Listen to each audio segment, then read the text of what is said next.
নমস্কার, শুভ রাত্রি।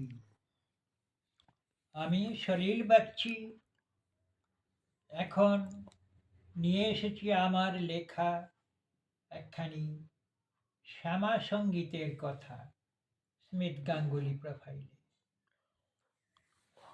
তাই আপনাদের শোনাই, আপনারা দেখুন, শুনুন।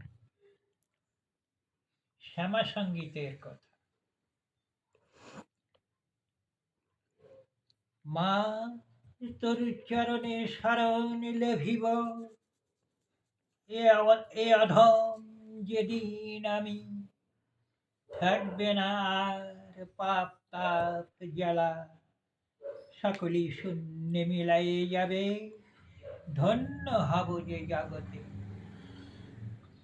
তোর রাঙা পায়ে রাঙা জবাসনে, মিতালি করিব সুখে, গড়াইয়ে পড়িব ও পদ যুগলে, কামনা বাসনা দেব বিসর্জন, জীবন সপিব তোরি হাতে। আমি দুহাতে তোরে যে খাওয়াবো, আমি রব উপবাসী, চামর দুলায়ে বাতাস করিব, ঘুমাবি তুই মা শ্যামা, আমি বসি কাটাবো নিশি। নমস্কার।